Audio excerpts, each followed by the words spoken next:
The third member of our panel is Kioko, founder and director of the African Organization for the Family. She is a member of board of the Family Life Commission of the Kenyan Conference of Catholic Bishops, as well as regional campaign manager for Citizen Go in Africa.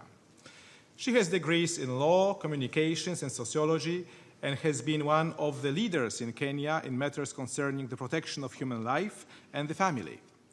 She also organized March for the Family just before President Obama visited Kenya to oppose any push for the same-sex marriages, and several marches for life, life symposia, leadership awards for Christians, prayer breakfasts, and engagement events with Christian members of parliament. She is a popular presence on radio and television, writes for leading secular papers in Kenya, and speaks widely at pro-marriage and pro-family conferences. She will speak about how the priorities that the international community should have with regard to women, especially in developing countries. Anne, it's a pleasure to welcome you to the United Nations. You have the floor. Thank you so much, Father. Your Excellencies, fellow panelists, dear ladies and gentlemen, good afternoon. I'd first want to thank the Holy See and CFAM for putting together this side event and for the opportunity that they granted me. I am a woman who has grown up almost her entire life in the village, in the called Nyandarua Abadeas in Kenya, where my mom still lives today.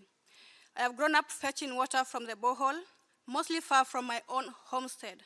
And if you look keenly on top of my head, there's a bump resulting from these trips that I was making to fetch water. This water had and still has large amounts of fluorine. And we often got sick and had to be rushed to hospitals. Actually, these were not hospitals, but medical centers. I am lucky I survived some of these trips. Some of my neighbors did not. And even if they did, many could not get the treatment they needed due to lack of proper healthcare facilities in my area. I remember in one trip, my mom had to carry me on her back for over 10 kilometers. I was very ill, and she needed to get me very fast to the hospital. The hospital was located very far away, and she had to climb hills with me holding onto her back. Even after getting to the hospital, she was told that some of the medication was not there, and so she had to rely on heavens to get me healed. To date, she still thanks heavens for having me healed. I went to a school that was very shabby. The teacher would come from the little rundown staff room on her way to class. When it rained, the building flooded, and we could not go to school. But we endured all this, and all the long barefoot trips back and forth in pursuit of an education. For my homework, I had to get it done before sunset because we did not have electricity, and the paraffin was very expensive to have the lamp lit. Thanks to some scholarships, I was able to get an education, and today that's why I'm seated here in a room with other educated women from across the globe. I come here to represent not only myself, but also many other women in villages and countries like mine who cannot speak for themselves. We cannot ignore the impact that the United Nations has, and some of its policies and agendas have especially in a country like the one I come from. I've always hoped that one day the international community can fully get its priorities correct. I always have hope, especially each year when the commission takes place. On behalf of myself and the women that I'm representing today here, but I'm usually disappointed every other year. I will never stop hoping, though, that one day the United Nations and these international organizations will have the agenda and priorities correct. Contrary to what the negotiators of some countries argue here or try to get in outcome documents, and some UN agencies try to push on countries in the developing world, a young girl in a village like mine does not need contraceptives to be empowered. She does not need policies that prioritize abortion. She does not need destructive curricula like is encompassed in comprehensive sexuality education that have always reduced young girls and women to sexualization. This girl wants to be empowered with policies that include accessibility to a proper, high-quality education and to attend good schools that are not run down and that do not flood when it rains. She hopes for good hospitals that have proper education, that are near, that are accessible, and that are well built. My mom today still doesn't have piped water because it is also a very expensive affair for my government to do. A girl in my village hopes that when she is bitten by a mosquito that has malaria in it, she is able to get quick and a very proper medication so that she does not die from malaria. We need policies that recognize that a woman with access to electricity can accomplish so much. We need assistance to teach her not only to read and write, but also to impart proper skills that will prepare her for a good career. This is what a woman in my village, a woman in the Aberdares, a woman in Kenya, a woman in Malawi needs. Instead, however, we are hearing in these halls that giving a young girl Depo Provera will empower her. Contraceptives like this have been rejected, especially in developed countries, like here in the United States and other European countries, because of the effects that they have, especially later in their lives. You see, we give these young girls contraceptives when they are young, but we are not telling them when later in their life, these contraceptives have some risks. For example, exposing them to cancer risks, to infertility, and to brittle bones. But this is what some international organizations say will improve the lives of young girls. I'm a feminist, don't be mistaken, who also believes that every girl has a right to life from the moment of conception until that of natural death. Every child deserves a right to live, and neither the United Nations nor any type of international agreement or national law can ever justly decree to take that away.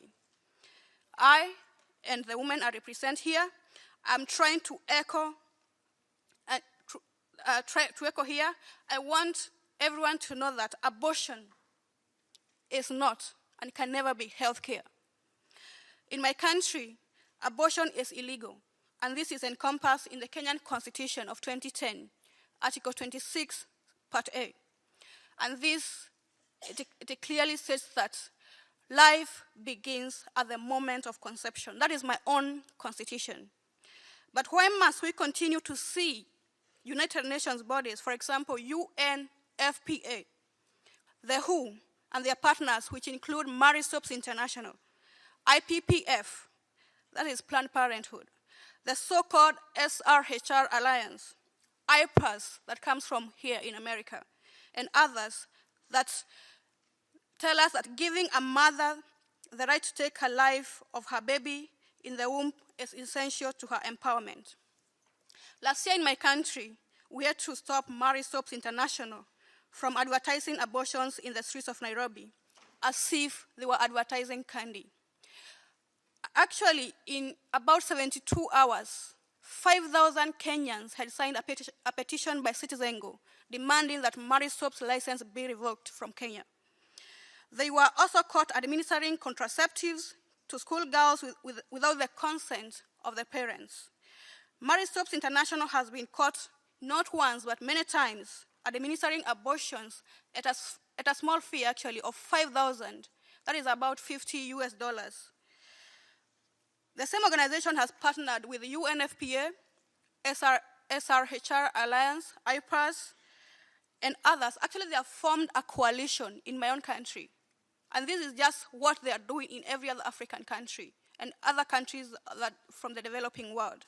And we caught them sneaking, the word starts with me. This is a kind of comprehensive sexuality education that sexualizes kids in about 50 Kenyan schools without the approval of the Kenyan government or those of the parents. When abortion is prioritized to women like those in my country, it is not the women we are protecting. It is the bloodthirsty abortion industry that is represented by those organizations that I've just mentioned here. In 2014, a survey showed that in Kenya, 82% Kenyans do not support abortion. And today, even if you walk in the streets of Kenya, you will hear women echoing that. Yet abortionists have created sensational statistics to try to brainwash international bodies that we need to legalize abortion. Coming to the Commission on the Status of Women is very hard for me. I sit in many side events here. The same organizations that do such damage in my country are present here. They are pretending to represent the women in the grassroots.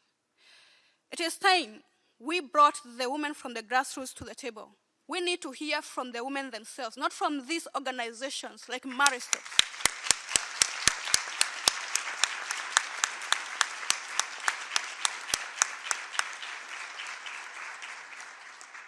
These women at the grassroots, they will tell you what they need. They will tell you they don't need abortion. They don't need contraception. They don't need sexualization of women or of their girl child to be empowered. None of this leads to, abortion doesn't lead to empowerment. The women carrying the water cans, the women carrying their daughters on their backs to go to get a hospital or healthcare, they will never tell you that they need such kind of priorities. They need fully equipped health centers. They need good schools. They need clothing. They need food on their tables. They need electricity. And they need to be imparted with proper skills so that they can be good career women. And it is time the social protection agenda at the UN prioritizes this. As for me, I'm not giving up. I'll keep speaking out. I'll keep looking forward to that day the United Nations and those who are speaking and working for the women of the world will get our priorities and the priorities of the women at the grassroots correct. Thank you for your attention and for whatever help you can give to make that hope a reality.